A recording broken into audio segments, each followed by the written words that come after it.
CENA was in the building, the Usos surprise re-team, and Cody Rhodes offered the belt to CENA. Let's get into Raw.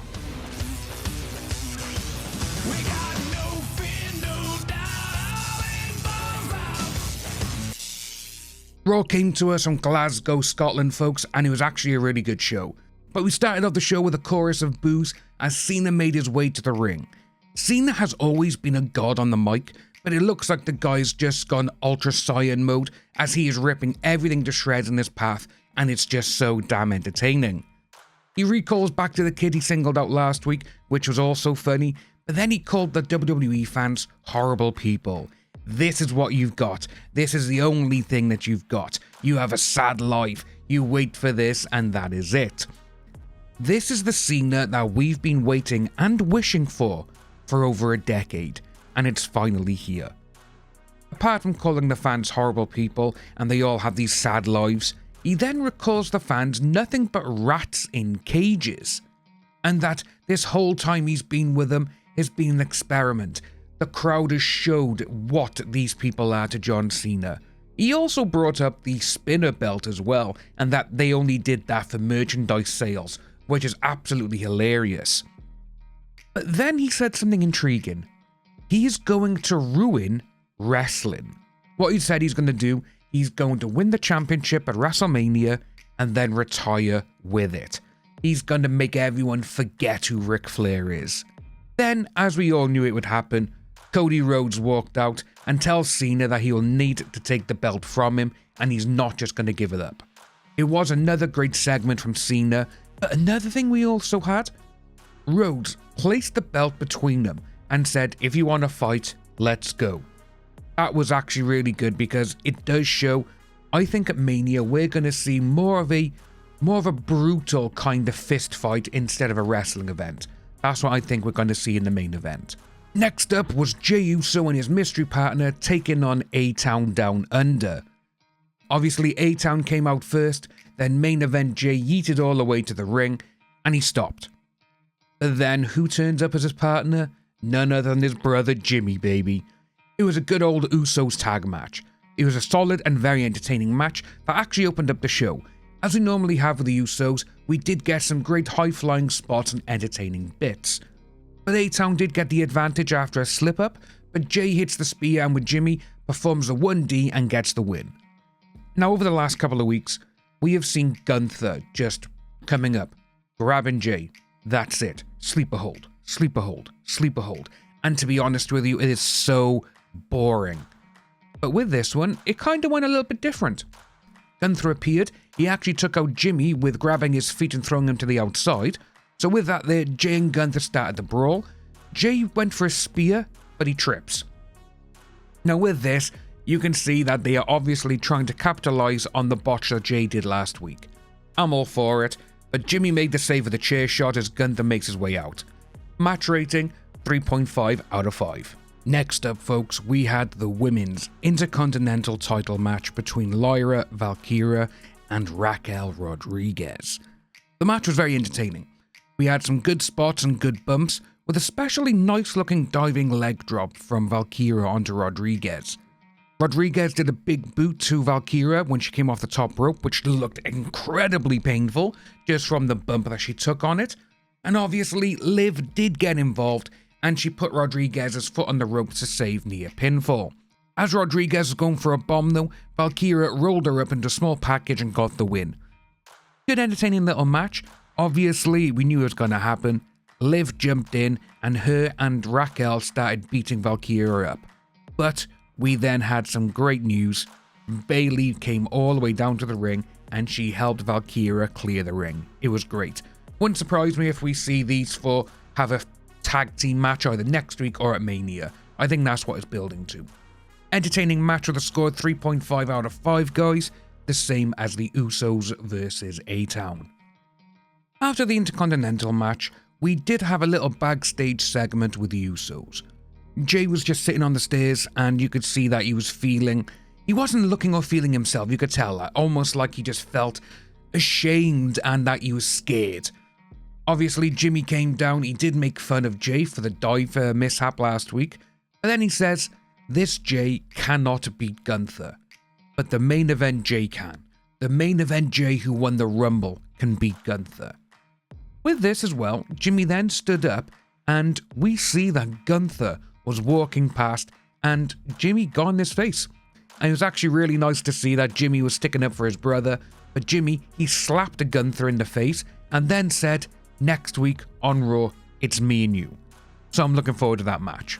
After this, we then got into the Women's World Championship debacle. We had Io, Bianca, and Mami herself, Rhea. They all made their way to the ring, and they all started saying why they should be in the championship, obviously why Rhea should be there. And then Rhea just grabs him and said to Adam, "I want my rematch." And obviously it started the back and forth, "Oh, now you want your rematch. You lost a couple of weeks ago, but now you want it." Which was actually kind of entertaining. But with this though, it did actually end in a scuffle because Bianca and Rhea started shoving Io out of the way again. I am getting a little bit bored of this because it does seem to be the similar kind of consequences that we're seeing with Jay and Gunther. But with all of this though, they all started a little brawl and ended with Bianca in the ring holding the belt. But next week though folks, we have a rematch between Rhea Ripley and Io Sky for the Women's Championship. It wouldn't surprise me if we see some kind of mishap going on because Bianca Belair is the special guest referee. After a few spots backstage and a few adverts, we then had our next match, which to me, this is the match of the evening. It was spectacular. Dragon Lee against Chad Grande Americano. So far, like I said, it was the best match of the night.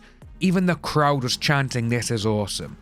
There was some great spots, some great high spots. One which included a suplex onto the floor outside. The match ended with Dragon Lee losing his mask though as Grande Americano grabbed it and pulled it off. So Grande capitalized on that, shot in with an ankle lock and he got the win.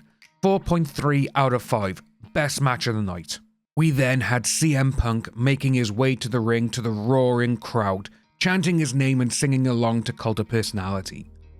Punk got in the ring and he went on to say that he got his triple threat at Mania and that he isn't getting what he wants. Or is he? He then looked at the camera and gave a wink. He then took jabs at both Roman Reigns obviously and also Seth Rollins, saying about how these two, you can only be here if it wasn't for me. But then, one thing that actually took the crowd by surprise, and I think everyone watching, Punk said that Roman's wise man isn't just his wise man. We are laying the groundwork, folks. It wouldn't surprise me if at Mania, we get Paulie Heyman leaving the Tribal Chief and going over to Punk. And it wouldn't surprise me and we see that these two are feuding over the summer, which I do think would be a great program for everyone. And you can see Punk is laying the groundwork for this. And going on and at Mania, it wouldn't surprise me if this is possibly the match of the weekend. We also got news as well that this Friday, Punk said there's going to be a good old-fashioned contract signing on SmackDown between the three. So I think we're going to see someone get put through a table. But before Punk left the ring, he told them to remember two things. Roman and Seth, they've never beaten him without the other, and that he was the one who brought them into the business and he can take them out. To me, best promo in a while from Punk. We've seen him going on, obviously like with Roman and with Seth last week, which a little bit, ooh, what's going on sort of thing. But with this, it's like, yes, he's there, he's by himself, he's the best in the world, and he's doing his job, and it's phenomenal. Now we moved in to the main event of the evening, folks. Penta versus Intercontinental Champion Bron Breakker. Before the match, we did have Cathy Kelly catching up with Breakker and asking if he thinks Penta will have any help on the Judgment Day. As earlier in the evening, we did see Dirty Dom asking him to join them earlier in the night. And it was interesting to see because now this is going to be in the back of the minds of everyone watching. To start, we had a tense stare down between the two before they locked up. We had Breakker running the ropes like a speeding train and he took out Penta with a vicious looking clothesline. Penta then rolled outside, but Breakker took him out with a flying clothesline across the announce table, but it looked like he may have landed awkwardly as he started clutching his hip when he was down on the ground. When this was happening, Carlito and Dirty Dom made their way to the ring, cheering on Penta. But again, no, straight away I was thinking, who are they going to screw over? Penta or Breakker? As they watched on, Breakker and Penta landed some heavy blows against one another, and Penta landed with a super kick. Also, the crowd seemed to be more behind Penta than Breakker, which was kind of unusual, because Breakker has been getting some good responses from the crowd wherever he has gone. Penta got in a great backstabber on Breakker as he tried to drop him, but we then got some more great spots, including a swanton over the ropes onto Breakker and a near fall for Penta. But still, at the back of my mind, are we going to see Dom and Carlito interfere, and if we do, against who? We then had another near fall by Breakker after a great look in Hurricanrana.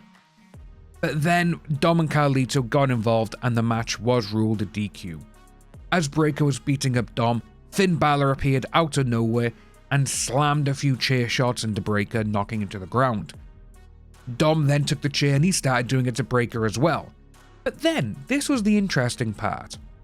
We then had Penta being handed the chair by Dom, but Penta kicked it into Dom's face. Balor then grabbed the chair and took out both of them, but then he did the coup de grace on Penta. So this here is actually lining up the rumours that was going around earlier in the day, that we will be having a fatal four-way at Mania between Balor, Dirty Dom, Penta, and Intercontinental Champion Breakker. I really enjoyed this match. I'm glad to see that the Intercontinental Championship is being defended way more now on flagship shows than it used to be. For the last decade or so, it's always been like the championships are only defended on pay-per-views or PLEs. But now I'm really glad to see that we are getting championship matches nearly every week. It's great to see. The match was slightly under Dragon Lee and Grande Americano though, but the match rating is 4 out of 5. Overall, a very solid Raw show with good matches and no filler, thank God. Like we said, the last couple of shows where they've been 3 hours, they've dragged so much. But with this though, 2.5 hours seems to be the sweet spot. Overall show ranking is 8.4 out of 10. What did you think about the show, folks? What are you hoping for the contract signing on Friday to happen? Let us know below, and I'll see you soon.